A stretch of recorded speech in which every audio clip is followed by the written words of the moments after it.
सेठ रामकिशन शहर के जाने माने रईस थे। उनके बड़े बेटे सुरेश की शादी विनीता से हुई थी। छोटा बेटा रघु भी शादी लायक था, पर उसकी शादी में एक दिक्कत आ रही थी, जिसका समाधान लेकर आज पंडित जी घर पर आए हुए थे। चिंता की कोई बात नहीं है सेठ जी, लड़की बिल्कुल हमारे रघु के साथ मेल खाएगी। कद काठी भी रघु बेटा की तरह छोटी है। वो लोग भी अपनी बेटी सिंड्रेला के लिए छोटी हाइट का लड़का ही ढूंढ रहे थे। मंदिर में मेरी मोहन जी से बात हुई तो उन्होंने मुझे लड़के के लिए लिखवा दिया, तो मेरे दिमाग में सबसे पहले रघु का ही नाम आया था, तो सीधा यहाँ चला आया। अच्छा किया पंडित जी, मैं तो कब से आपको रघु के लिए कोई लड़की बताने के लिए कह ही रहा था। आप कह रहे हैं कि लड़की अच्छी है, तो हमें भी कोई दिक्कत नहीं है। तो देर किस बात की है? सुनो जी, हम कल ही लड़की देखने चलते हैं। सेठ जी, बस एक परेशानी है। कैसी परेशानी पंडित जी? लड़की वाले ज्यादा पैसे वाले नहीं है, पर बहुत ही शरीफ हैं, खानदानी हैं। पंडित जी, हमें इस बात से कोई भी मतलब नहीं है कि लड़की के परिवार वाले ज्यादा अमीर नहीं हैं, बस लड़की अच्छी होनी चाहिए। और फिर रघु के लिए कब से हम लड़की के लिए ही तो परेशान थे। रघु की हाइट कम है, उसे लेकर हम बहुत चिंता में थे। अगर अच्छी लड़की मिल रही है तो हम ये रिश्ता हाथ से नहीं जाने देंगे। मैं और सेठानी कल ही लड़की को देखने जाएंगे। तब ठीक है सेठ जी, मैं लड़की वालों को ये बात कह देता हूँ। पंडित जी बात पक्की करके चले जाते हैं। तभी विनीता अपने पति से कहती है, सुनो जी, सुना तुमने? रघु भैया की शादी एक गरीब परिवार में होने जा रही है। पता नहीं माँ बाबूजी को क्या हो गया है। घर की इज्जत की कोई चिंता ही नहीं है। विनीता, माँ बाबूजी ठीक कह रहे हैं। तुम जानती हो ना, रघु बचपन से ही बौना है। उसके लिए बौनी लड़की मिलना बहुत मुश्किल है। अब जो मिल रही है वही ठीक है। पंडित जी का बताया हुआ रिश्ता सेठ और सेठानी को पसंद आ जाता है और सिंड्रेला उनके घर में बहू बनकर आ जाती है। सिंड्रेला कद में भले ही छोटी थी, पर देखने में वो बहुत सुंदर थी। साथ ही उसके लंबे घने बाल उसकी सुंदरता को और निखारते थे।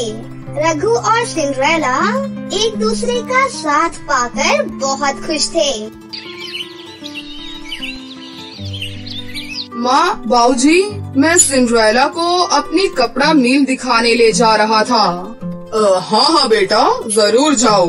आखिर बहू को भी अपने घर और व्यवसाय का पता होना चाहिए। दिखा लाओ। मुझे तो तुम आज तक नहीं लेकर गए। ये कल की आई लड़की सही है।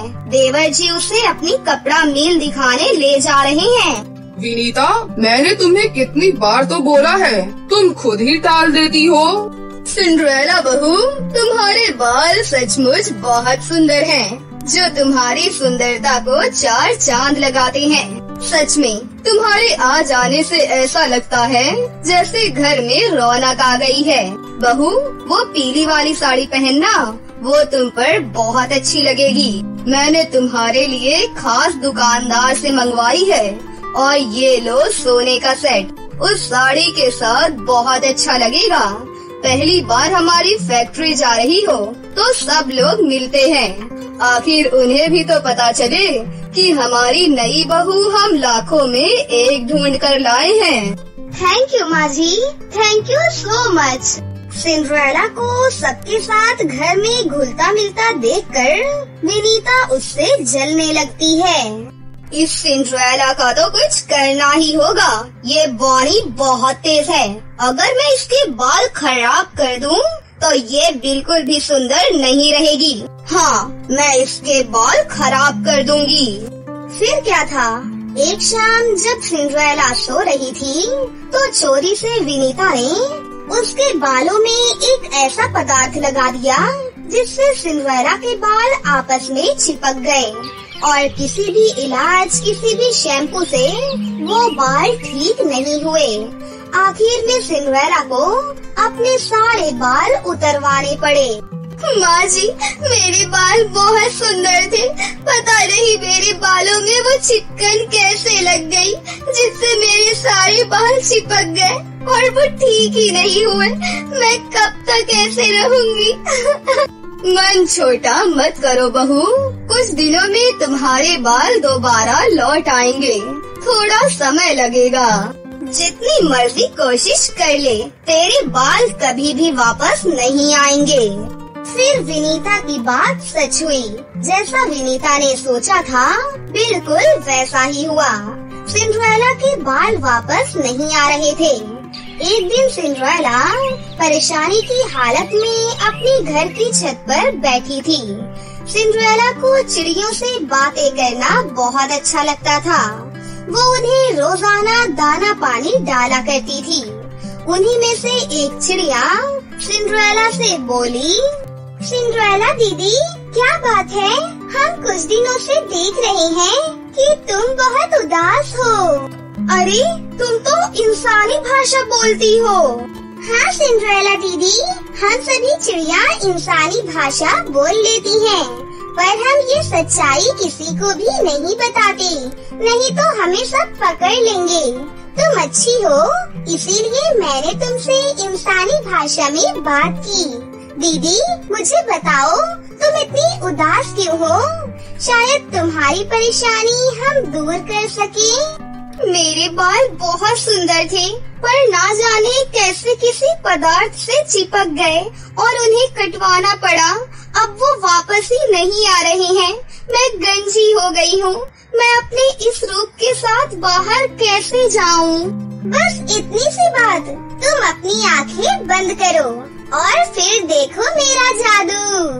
चिड़िया के कहने पर सिंड्रेला अपनी आंखें बंद कर लेती है। देखते ही देखते सिंड्रेला के सर पर बहुत ही सुंदर सोने के बाल आ जाते हैं। उन सुनहरे बालों में सिंड्रेला बहुत सुंदर लग रही थी। अपनी आंखें खोलो दीदी, देखो तुम्हारे सर पर बाल आ गए हैं। सोने के बाल, सुनहरे बाल। हाँ, ये तो सच में सुनहरे बाल हैं, सोने के बाल हैं। तुम्हारा बहुत बहुत शुक्रिया चिड़िया रानी, तुमने मेरी परेशानी दूर कर दी। अरे मेरी प्यारी दीदी, अब ये तो सुनती जाओ कि तुम्हारे बाल खराब किसने किए हैं। तभी सिंड्रेला की सास छत पर आ जाती है। वो भी चिड़िया की बातें सुन लेती है। सिंड्रेला दीदी, तुम्हारी बाल तुम्हारी अपनी जेठानी विनीता ने ही खराब किए हैं। वो तुमसे जलती है, इसीलिए उन्होंने तुम्हारे साथ ऐसी गलत हरकत की है। क्या विनीता भाभी ने ऐसा किया? मैं तो ये सोच भी नहीं सकती थी कि भाभी मेरे साथ ऐसा करेंगी। ये सुनकर मुझे बहुत दुख हो रहा है। सिंड्रेला बहू, मैंने सब कुछ सुन लिया है। हम इंसानों से अच्छे तो ये पक्षी जानवर हैं, जो किसी की मदद के लिए हमेशा तैयार रहते हैं, वफादारी निभाते हैं। तुम इन्हें दाना पानी डालती हो और आज बदले में देखो, इन्होंने तुम्हारी मदद की। पर विनीता बहू ने जो तुम्हारे साथ किया है, उसके लिए मैं उसे कभी भी माफ नहीं करूँगी। मैं अभी जाकर उसकी खबर लेती हूँ। सेठानी नीचे जाती है और सारी बात घर वालों को बता देती हैं। विनीता, तुम इतना गिर जाओगी, मुझे अंदाजा नहीं था। तुम्हें किस चीज की कमी है इस घर में? तुम्हें तो सिंड्रेला को अपनी छोटी बहन की तरह प्यार करना चाहिए था। विनीता भाभी, अगर सिंड्रेला चाहती तो वो भी आपसे नफरत कर सकती थी। वो तो छोटी हाइट की है, आपकी हाइट तो बिल्कुल ठीक है, पर वो तो आपसे नफरत नहीं करती। मैं भी छोटी हाइट का हूँ, फिर तो आप मुझसे भी नफरत करो, मुझे भी नुकसान पहुँचा दो। मैं इस घर में ही नहीं रहूँगा। नहीं नहीं, मुझे माफ कर दो देवर जी, मैं जलन में अंधी हो गई थी।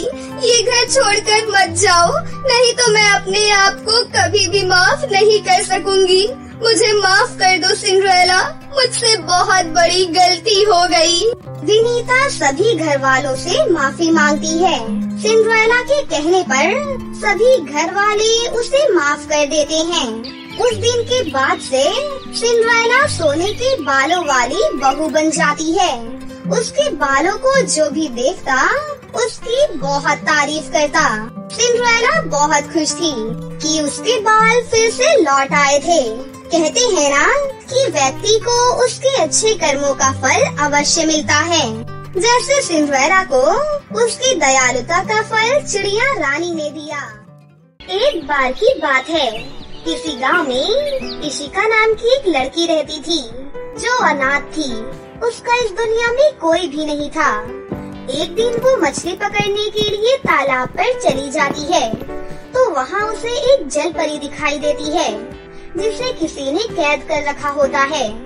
जल परी इशिका को देखकर बहुत ज्यादा खुश हो जाती है और वो उससे कहती है, सुनो लड़की, प्लीज मुझे आजाद कर दो।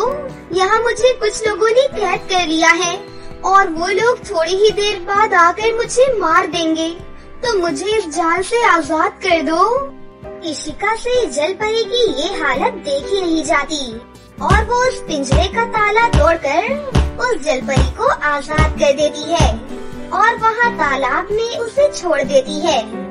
जल परी इशिका का एहसान चुकाने के लिए उसे एक जादुई पर्स देती है और उससे कहती है कि ये पर्स तुम्हें पैसे देता रहेगा, जितने तुम चाहो उतना पैसा निकाल सकती हो इसमें से। फिर इतना कहकर जल परी वहाँ से चली जाती है। इशिका वो जादुई पर्स पाकर बहुत ज्यादा खुश हो जाती है और वो सोचती है, इन पैसों से मैं अपने लिए एक अच्छा सा घर खरीद लूंगी और गरीबों की भी मदद करूंगी। और कुछ दिनों के बाद इशिका अपने लिए एक नया घर खरीद लेती है और उसमें खुशी से रहने लगती है और उसके साथ साथ वो गरीबों को भी बहुत सारे पैसे देने लगती है। फिर एक दिन वो कुछ सामान लेने के लिए बाजार जाती है तो उसे एक अपाहिज लड़का दिखाई देता है जो भीख मांग रहा होता है, लेकिन कोई भी उसकी मदद नहीं करता, कोई भी उसे पैसे नहीं देता है। सब उसे इग्नोर करके चले जाते हैं। ये देखकर इशिका को ख्याल आता है कि मुझे इन गरीबों के लिए कुछ करना चाहिए। फिर कुछ दिन के बाद इशिका एक अनाथ आश्रम बना देती है और गरीब लोगों से कहती है कि आज के बाद आप लोग यहीं पर रहेंगे। आप लोगों को खाने पीने की सभी चीजें यहाँ पर मुफ्त में मिलेंगी। अब आप लोगों को भीख मांगने की कोई जरूरत नहीं है। फिर एक दिन अचानक इशिका की सहेली उसे ये सब कुछ करते हुए देख लेती है और उससे पूछती है कि अरे तुम्हारे पास इतने सारे पैसे कहाँ से आ गए? फिर इशिका अपनी सहेली प्रियंका को जल परी के उस जादुई पर्स के बारे में बता देती है। ये सब सुनकर प्रियंका के मन में लालच आ जाता है और अगले दिन वो तालाब के किनारे चली जाती है और वहाँ पहुंचकर जोर जोर से रोने लगती है। जल परी उसकी आवाज सुनकर बाहर आती है और उससे रोने की वजह पूछती है तो प्रियंका कहती है कि मैं एक अनाथ लड़की हूँ और मेरा इस दुनिया में कोई भी नहीं है। क्या आप मुझे कोई जादुई पर्स दे सकती हैं जो आपने कुछ दिन पहले मेरी सहेली इशिका को दिया था? मैं बहुत गरीब हूँ। जल परी को उसके ऊपर दया आ जाती है और वो अपना एक बाल जमीन पर फेंक देती है जो एक जादुई पर्स में बदल जाता है। फिर प्रियंका उस पर्स को उठाकर वहाँ से चली जाती है और घर पहुंचकर उस पर्स को खोलती है तो उसमें से एक एक रुपए के सिक्के होते हैं। ये देखकर प्रियंका को बहुत गुस्सा आता है और वो बोलती है, ये क्या, जलपरी ने मुझे भिखारन समझकर चिल्लर दे दिया। मैं अभी जाकर उसकी खबर लेती हूँ। और कुछ देर बाद प्रियंका फिर से तालाब के पास जाकर जलपरी को जोर जोर से आवाज लगाने लगती है। जलपरी, जलपरी, कहाँ हो तुम जलपरी? जल्दी यहाँ आओ। फिर जलपरी बाहर आकर उससे चिल्लाने की वजह पूछती है। अरे क्या हुआ? तुम क्यों इतना जोर जोर से चिल्ला रही हो? तो प्रियंका उससे गुस्से से कहती है, तुमने मुझे भिखारन समझकर मुझे चिल्ला दिया है? क्या मैं तुम्हें भिखारन लगती हूँ? तो जलपरी उससे कहती है कि हर किसी को उसकी औकात के मुताबिक मिलता है। तुमने मुझसे झूठ बोला था, लेकिन मैंने फिर भी तुम्हें वो जादुई पर्स दे दिया। अब चली जाओ यहाँ से। ये सब सुनकर प्रियंका को बहुत गुस्सा आता है और वो जलपरी के बाल काटने की कोशिश करती है, इस सोच के साथ कि जलपरी की सारी शक्ति उसके बालों में है और जलपरी के सारे बाल अगर मैं रख लूंगी तो सारी शक्तियाँ मुझ में आ जाएंगी। लेकिन जलपरी प्रियंका के इरादों को समझ जाती है और अपना एक बाल प्रियंका पर फेंक देती है, जो एक जानवर की शक्ल इख्तियार कर लेता है। प्रियंका उस जानवर को देखकर बहुत ज्यादा डर जाती है और दुम दबाकर वहाँ से भाग जाती है। फिर उस दिन के बाद से प्रियंका उस तालाब के बारे में भूल जाती है और उधर इशिका हंसी खुशी से अपने जादुई पर्स के साथ अपनी जिंदगी जीने लगती है। चंडीगढ़ नाम के एक राज्य में प्रताप सिंह नाम का एक राजा राज्य करता था। उसकी 2 संतानें थीं, राजकुमार अभिमन्यु और राजकुमारी साक्षी। उनके राज्य की प्रजा बहुत ही सुखी थी, चारों तरफ खुशहाली ही खुशहाली थी। उनके राज्य में एक कुसुम नाम की औरत रहा करती थी। उसकी 2 बेटियां थीं, एक का नाम था सुनैना और दूसरी का नाम था गौरी। वो दोनों भी बाहर जाकर काम किया करती थीं, लेकिन उनकी माँ उन्हें बाहर काम करने से मना किया करती थी। वो दोनों अपनी माँ को काम करता देखकर बहुत ही दुखी होती थीं। हमें हमारी माँ की मदद करनी चाहिए। हाँ दीदी, लेकिन हम कैसे माँ की मदद कर सकते हैं?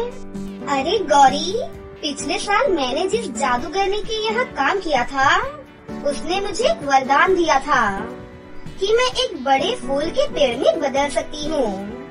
चलो आज हम उसे आजमाते हैं। उसके लिए मुझे 2 पानी के घड़े चाहिए। जाओ तुम जाकर उसे लेकर आओ। उसके बाद गौरी 2 पानी के घड़े लेकर आती है। गौरी, अब तुम मेरे ऊपर ये पहले घड़े वाला पानी डालो और मैं एक बहुत बड़े फूल के पेड़ में बदल जाऊंगी और तुम मेरे फूल बहुत ही सावधानी से तोड़ना। कोई भी पत्ते या टहनी को कोई भी नुकसान नहीं होना चाहिए, ठीक है? ठीक है दीदी। उसके बाद सुनैना नीचे बैठ जाती है और मन ही मन में कोई मंत्र पढ़ती है। तब गौरी उसके बदन पर पहले घड़े का पानी डालती है। देखते ही देखते सुनैना एक फूल वाले पेड़ में परिवर्तित हो जाती है। ये देखकर गौरी बहुत खुश हो जाती है और 2 टोकरी भर के फूल बड़ी सावधानी से तोड़ने लग जाती है। उसके बाद गौरी उसके बदन पर दूसरे घड़े वाला पानी डाल देती है। फिर वो वापस से अपने असली रूप में परिवर्तित हो जाती है। दीदी, ये फूल कौन बेचने जाएगा? मैं और कौन जाएगा? मैं नगर में फूल बेचने के लिए जा रही हूँ। फिर सुनैना राजमहल के बाहर फूल बेचने खड़ी हो जाती है। फूल ले लो फूल, ताज़ा ताज़ा खुशबूदार फूल ले लो। तभी उसकी आवाज राजकुमारी साक्षी सुन लेती है और साक्षी अपनी माँ के पास जाती है और उनसे कहती है, माँ, मुझे बहुत सुंदर फूल दिखे हैं। वो बेचने एक लड़की बाहर खड़ी है। क्या मैं उसे महल में बुला लूँ? हाँ बेटा, बुला लो। तभी साक्षी नौकरों को कहकर सुनैना को अंदर बुला लेती है।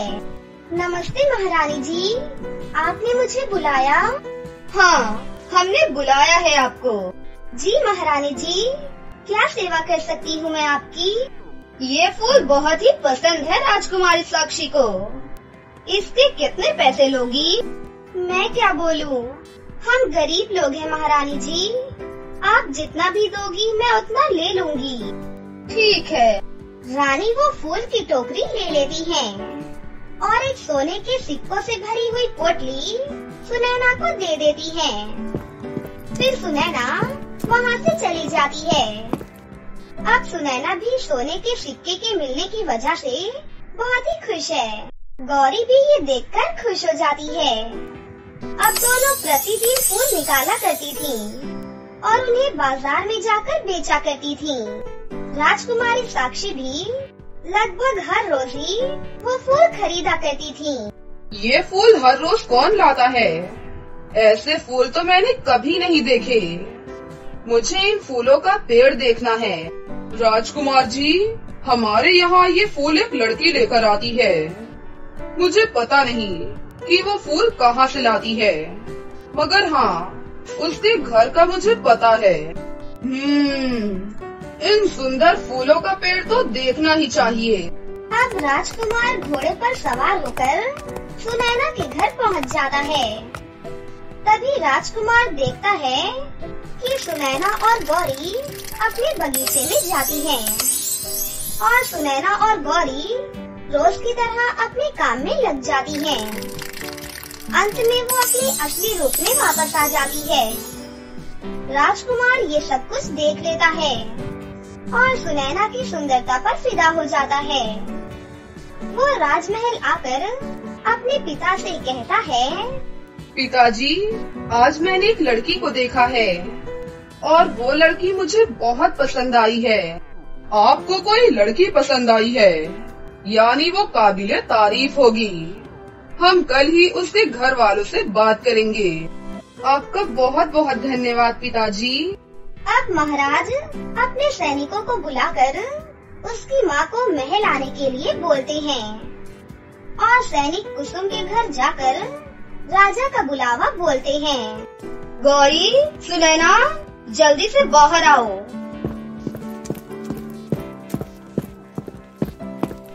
महल से बुलावा आया है। फूल वाली लड़की कौन है? मुझे कोई बताएगा कि ये सब हो क्या रहा है?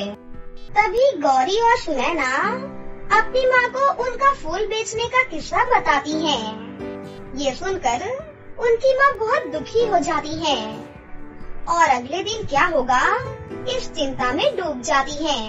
अगले दिन सुबह कुसुम राजमहल में गई। तब महाराज और महारानी कुर्सी पर बैठे हुए थे और किसी का इंतजार कर रहे थे। तभी कुसुम महल में आई। महाराज, क्या सेवा कर सकती हूँ मैं आपकी? कुछ गलती हुई है क्या मुझसे? अरे आइए आइए, बैठिए। आज हमने आपको कुछ खास काम के लिए बुलाया है। कैसा खास काम महाराज? हम हमारे राजकुमार अभिमन्यु के लिए आपकी बेटी सुनैना का हाथ मांगना चाहते हैं। क्या आपको ये रिश्ता मंजूर है? महाराज, हम ठहरे गरीब लोग, हमारी और आपकी बराबरी कहाँ? हमें सिर्फ आपकी बेटी चाहिए, बाकी का मैं संभाल लूँगा। ये तो मेरे लिए गौरव की बात होगी महाराज कि मेरी बेटी आपके यहाँ शादी करके आएगी। तो ये रिश्ता मैं पक्का समझूं? हाँ महाराज। फिर एक शुभ मुहूर्त देखकर राजकुमार अभिमन्यु और सुनैना की शादी हो जाती है। राजकुमारी सुनैना, मैं चाहता हूँ कि तुम तुम्हारे फूलों से पूरे राजमहल को महका दो। ये आप क्या बोल रहे हैं? अरे मुझे सब पता है कि तुम एक फूल का पेड़ भी बन सकती हो। राजकुमार और सुनैना बाग में चले जाते हैं और राजकुमार सुनैना के कहे अनुसार उसके बदन पर पहले घड़े का पानी डाल देता है और सुनैना एक फूलों वाले पेड़ में बदल जाती है। ये सब देखकर राजकुमार बहुत खुश हो जाता है और पूरे राजमहल में फूलों की खुशबू फैल जाती है। राजकुमारी साक्षी भी ये सब कुछ हर रोज छिपकर देखने लगी और मन ही मन उसे जलन होने लगी। ऐसे ही एक दिन उसने महाराज और महारानी की अनुमति ली और सुनैना को लेकर बाहर खेलने जाने लगी। साक्षी, तुम इसे बाहर लेकर जा रही हो, मगर उसका ख्याल भी रखना, ठीक है? ठीक है पिताजी। राजकुमारी साक्षी सुनैना को लेकर अपनी सहेलियों के साथ खेलने चली जाती है। अब साक्षी अपनी सहेलियों को दिखाना चाहती है कि सुनैना कैसे एक फूल के पेड़ में बदल जाती है। वो सुनैना से कहती है, सुनैना भाभी, चलो मेरी सहेलियों को तुम एक फूलों वाले पेड़ में बदल कर दिखाओ। क्या फुजूल की बातें कर रही हो साक्षी? मैं क्या कोई जादू कर रही हूँ? मुझे सब पता है। अब करती हो कि नहीं? मैंने तुम्हारे साथ आकर बहुत बड़ी गलती कर दी। सुनैना वो सारे नियम साक्षी और उसकी सहेलियों को समझाती है और गौर से बताती है कि जल्दबाजी में पत्ते और टहनियों को ना तोड़ें। अब सारी सहेलियाँ सामग्री लेकर आती हैं और सुनैना को नीचे बैठाकर बड़े ही बेढंगे तरीके से उस पर एक घड़े का पानी डालती हैं। देखते ही देखते वो एक फूलों वाले पेड़ में बदल जाती है।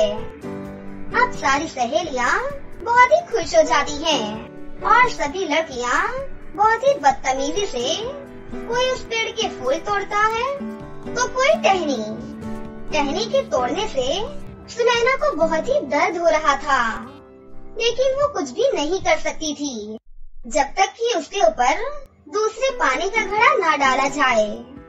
तभी जोरों की बारिश शुरू हो जाती है और सारी सहेलियाँ जल्दबाजी में पेड़ की और भी टहनियाँ तोड़ देती हैं। एक सहेली जल्दबाजी में ही उस पेड़ पर एक घड़ा पानी डाल देती है और सारी सहेलियाँ और साक्षी भी वहाँ से भाग जाती हैं और यहाँ सुनैना फिर से अपने असली रूप में आ जाती है। सुनैना का पूरा शरीर खून से लहूलुहान हो चुका था। उसके हाथ और पैरों में काफी ज्यादा चोटें थीं। आखिर में वो एक राह गुजरते बूढ़े बाबा से मदद मांगती है और वो बूढ़े बाबा सुनैना को अपनी बग्घी में बिठाकर उसके घर पर छोड़ देते हैं। उसे इस हालत में देखकर उसकी माँ बहुत परेशान हो जाती है। फिर वो उसका इलाज करवाती है और इधर राजमहल में साक्षी, सुनैना कहाँ पर है? वो नहीं आई? कहाँ छोड़कर आई हो तुम उसे? आ जाएगी खुद ब खुद। महारानी राजकुमारी साक्षी से पूछताछ करने की कोशिश करती है, लेकिन वो उन्हें कुछ भी नहीं बताती और राजकुमार अभिमन्यु सुनैना को पूरे राज्य में ढूंढते हैं, लेकिन वो उसे कहीं भी नहीं मिलती। ऐसे ही एक दिन राजकुमार सुनैना के घर के पास से गुजर रहे थे कि अचानक उन्हें सुनैना उसके घर पर दिखाई देती है और वो तुरंत ही उसके पास जाते हैं। मेरी राजकुमारी, तुम यहाँ हो? मैंने तुम्हें पूरे नगर में ढूंढ लिया, मगर तुम मुझे कहीं भी नहीं मिली। तुम यहाँ क्यों आए हो? मैं मेरी बेटी को तुम्हारे साथ नहीं भेजूंगी। कुसुम राजकुमार अभिमन्यु को सारा किस्सा बता देती है। साक्षी को उसके किए की सजा जरूर मिलेगी और उसे उचित दंड हो, इसका इंतजाम मैं करूँगा। अगर आप साक्षी को माफ कर देंगे तो ही मैं महल में आपके साथ आऊंगी। ठीक है मेरी राजकुमारी। अब राजकुमार सुनैना की बात मानकर उसे अपने राजमहल ले जाता है। साक्षी उससे माफी मांगती है, लेकिन सुनैना ने तो उसे पहले ही माफ कर दिया था। अब महाराज राजकुमार अभिमन्यु और राजकुमारी सुनैना को राज अभिषेक कर देते हैं और वो राज्य के नए महाराज और महारानी बन जाती हैं। महाराज अभिमन्यु अपनी रानी का बहुत ही अच्छे से ख्याल रखते हैं और अब वो दोनों खुशी खुशी अपना जीवन गुजारने लगते हैं।